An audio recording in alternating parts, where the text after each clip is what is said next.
Now, what the vending machine cards really brought to the table was a replacement for Psyduck. New prints of Ghastly and Haunter, with Ghastly being a Psychic-type clone of Psyduck that locked the opponent's trainer cards in just the same way, and Haunter having an attack that dealt 10 damage for every trainer in the opponent's hand.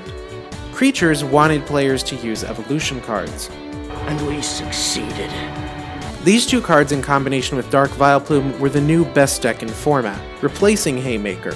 And much like the Haymaker cards and the Trainer Lock support preceding them, they would eventually wind up on Japan's first ban list.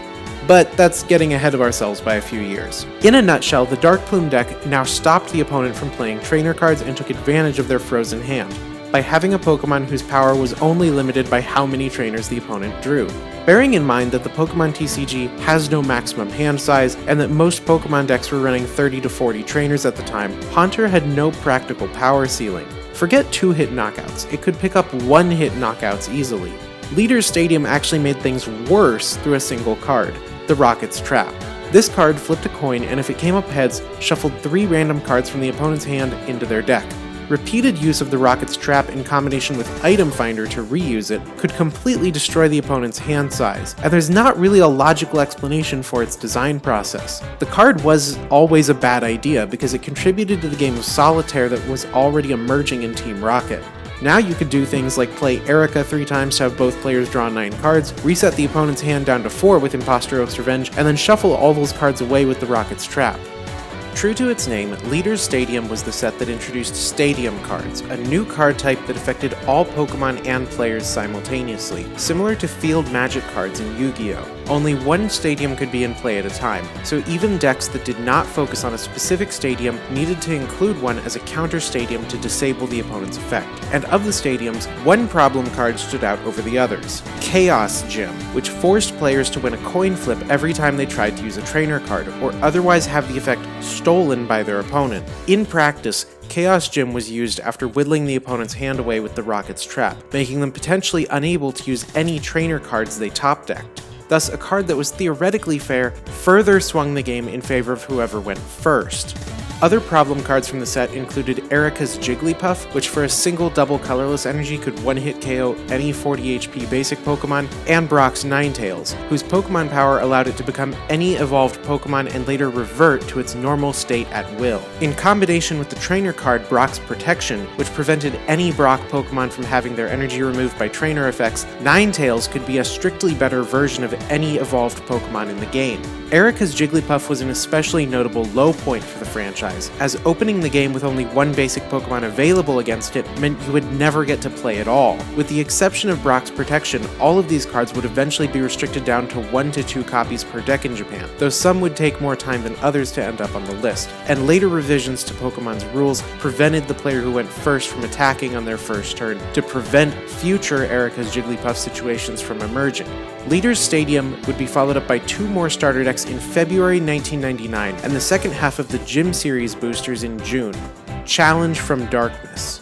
The new cards introduced by the starter decks were generally low impact, but Challenge from Darkness brought with it the final form of the Haymaker core, Rocket's Zapdos.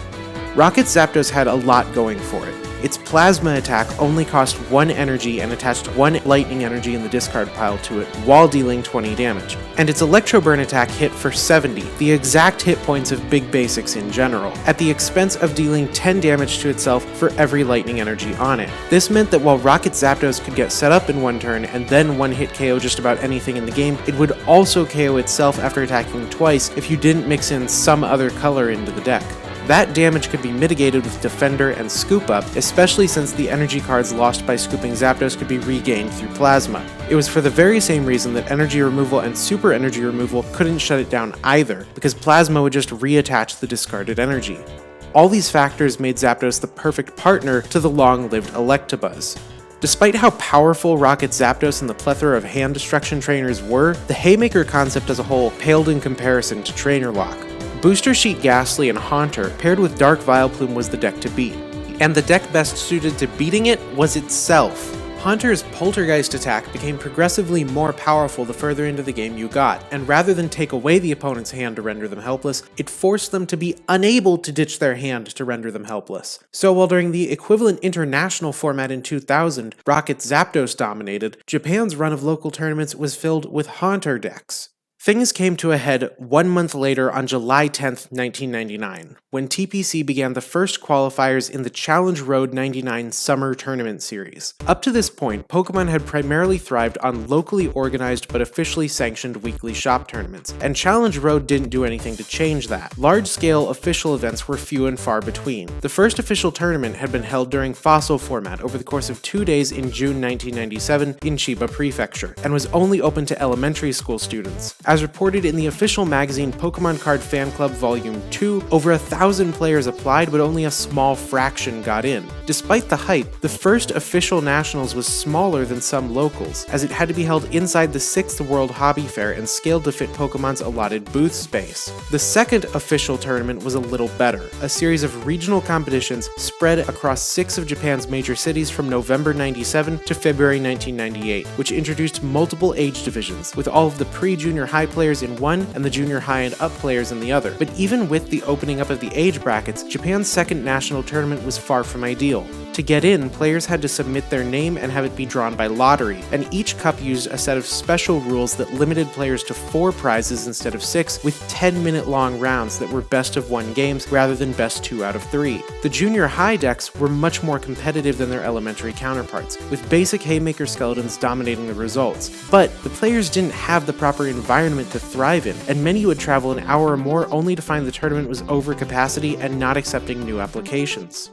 The top 4 players from each of those regional tournaments were invited to the Charizard Mega Battle National Finals in April 1998, which brought the tournament scene back to its original home in Chiba Prefecture. The event was extensively documented by Media Factory, whose personnel interviewed players at their homes in advance of the event and compiled photographs and information about the tournament itself into a full-color book. Mezase Pokémon Card Master. But despite the hype, the Charizard Mega Battle tournament wasn't any more competitive than the regionals that preceded it.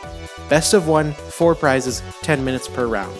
That was followed by a third official tournament series from July 19th to August 23rd, the finale of which was the Blastoise Mega Battle National Championship on August 30th. These tournaments operated under different regulations from their predecessors. The Blastoise Mega Battles gave players a spark of hope by adapting to a best-of-3 match structure, though still with 4 prizes. Challenge Road 99 took 1 step forward and 2 steps back from the Blastoise Mega Battle by reverting the tournament structure to best of 1, but splitting the tournament into 2 formats. 1st through 6th graders could participate in the Tropical Mega Battle tournaments, while 3rd graders through 3rd year junior high students could take part in the Secret Super Battle format. The main difference between them was the restrictions placed on players' decks. Computer search, item finder, and super energy removal, among other notorious trainers, were banned in the tropical format and restricted to a limited number of copies in the secret super tournaments. The implementation of a primitive restricted list was welcome and supposed to alleviate some of the sackiness of the Rocket and Gym format.